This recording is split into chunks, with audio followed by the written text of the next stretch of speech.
Hello dear learners. Today we are on the third lecture of NCERT Exemplar Problems Chemistry, and the chapter which we were discussing was Atoms and Molecules. I hope you are enjoying these lectures and you are getting the concepts well.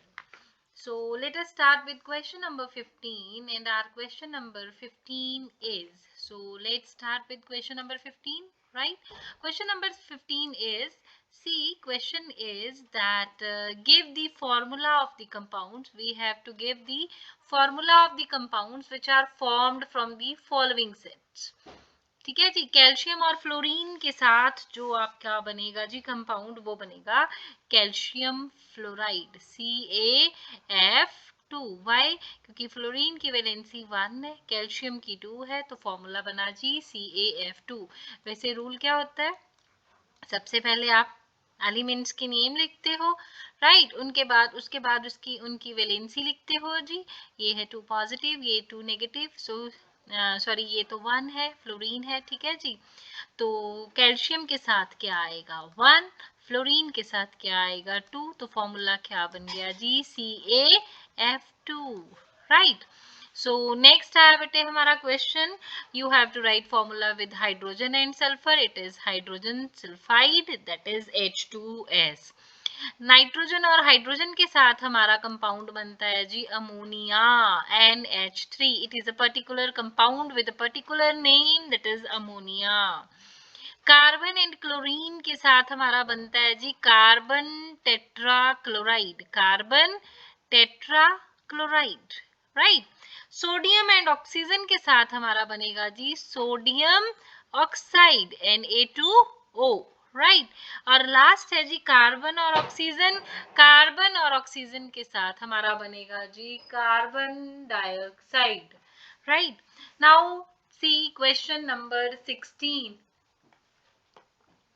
Question number 16 is, you have to tell that which symbols are incorrect। कौन से ठीक नहीं है, जो ठीक नहीं है उन्हें हम करेक्शन देंगे, ठीक है, तो कर लेते हैं जी।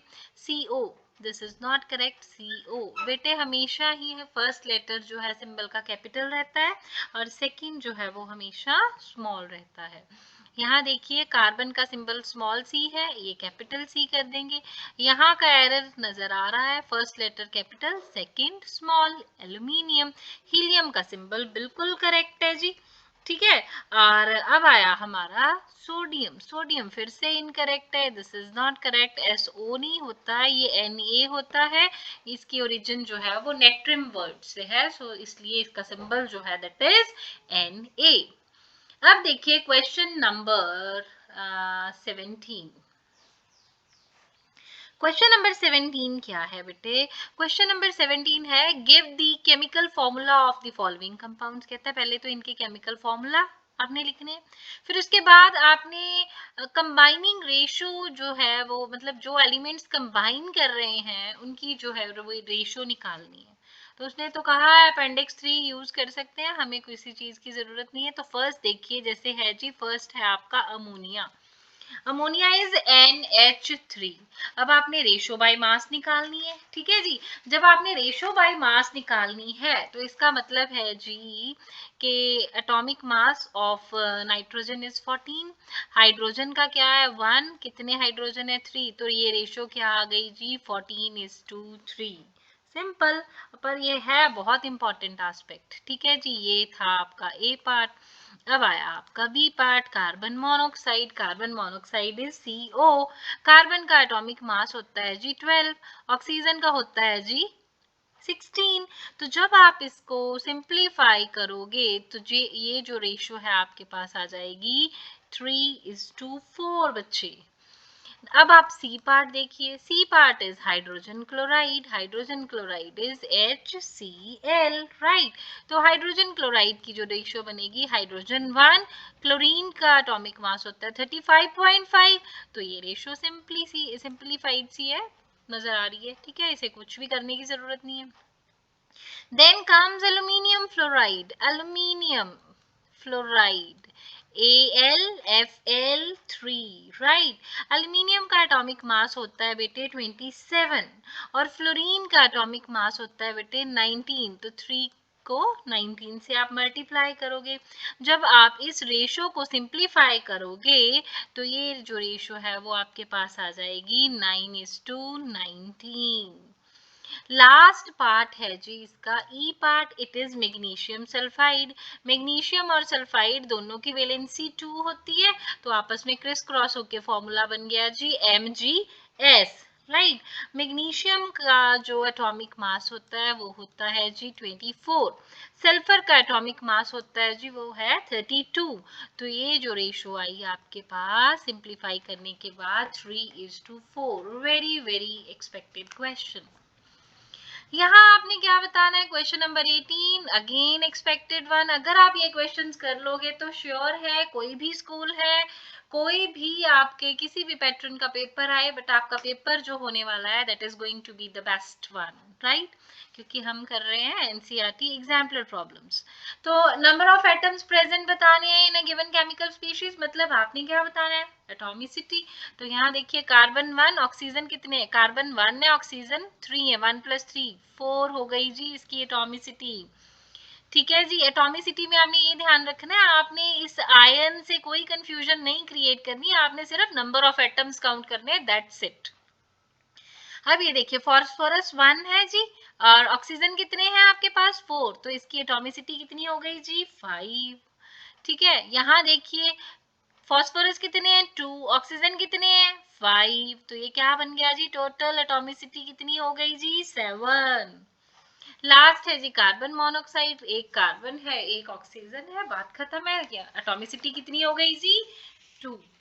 ठीक, अब ये देखिए बेटे क्वेश्चन नंबर 19 बड़ा ही अच्छा क्वेश्चन है, डिफरेंट सा क्वेश्चन है। हमने पता क्या निकालना है, fraction of mass. Fraction of मास कहो या रेशो कहो एक ही बात है, ठीक है। किसकी निकालनी है, वाटर की, ड्यू टू न्यूट्रॉन्स। न्यूट्रॉन्स के कारण उसकी जो रेशो है वो किसके बराबर होती है बेटे, जब आपने फ्रैक्शन ऑफ मास निकालना हो, fraction of mass due to neutron निकालना है, मास ड्यू टू न्यूट्रॉन्स, ठीक है जी। तो इसके लिए आप फॉर्मूला पता है क्या यूज करते हो, आपने मासेस की ही रेशो निकालनी है ना, तो आप क्या करोगे, mass of neutrons, right, divided by mass of molecular mass of water.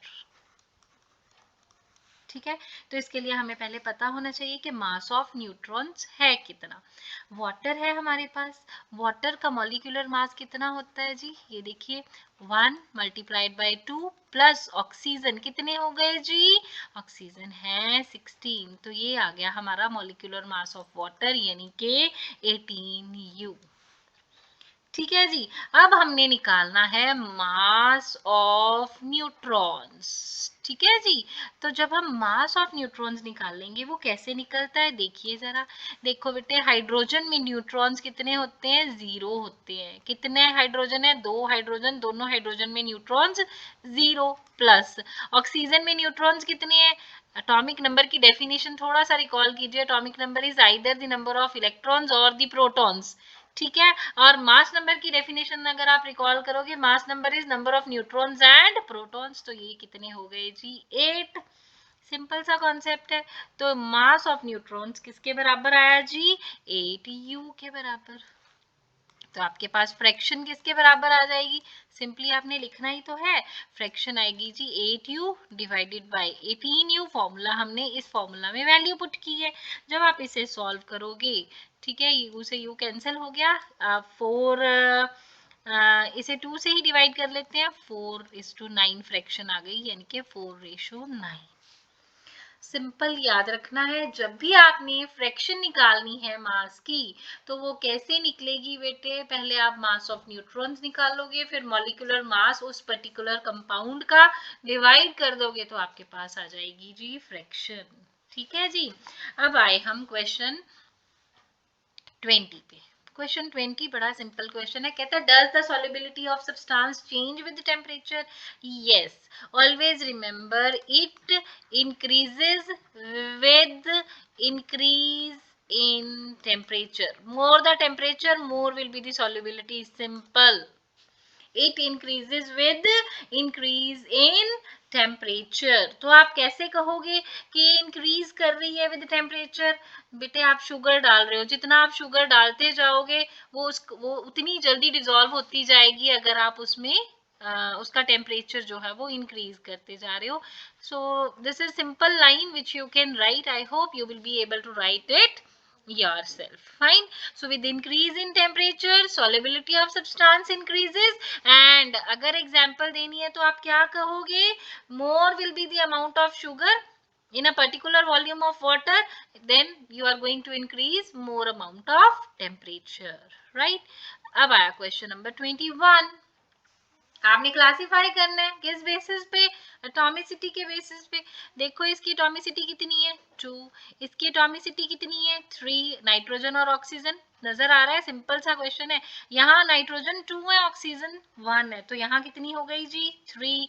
आगे चलिए, कार्बन 2, हाइड्रोजन 6, टोटल हो गए 8। फॉस्फोरस कितनी है? 4। हाइड्रोजन पेरोक्साइड की कितनी है टोटल? 4, राइट। P4O10, तो इसकी एटॉमिसिटी क्या हो गई जी? 14। यहाँ कितनी है? 3। Hydrogen and chlorine 2। Carbon and hydrogen total कितनी एटॉमिसिटी हो गई जी? 5। लास्ट में देखिए, हीलियम की एटॉमिसिटी क्या होगी बेटे? 1। आर्गन की एटॉमिसिटी क्या होगी? 1। ये दोनों क्या है? Noble gases, right. Then next question, you are provided with fine white powder which is either sugar or salt. How will you identify it without tasting? बेटे सिंपल सा कॉन्सेप्ट है, डिजोल्व इन वाटर। इनको dissolve कर दो पानी में, ठीक है, dissolve in water. Then pass electricity, ठीक है, then you will be passing electricity. If the electricity is going to pass and current is going to flow, then it will be a salty solution, and if the current will not be passed, current is not going to flow, then it will be a sugary solution.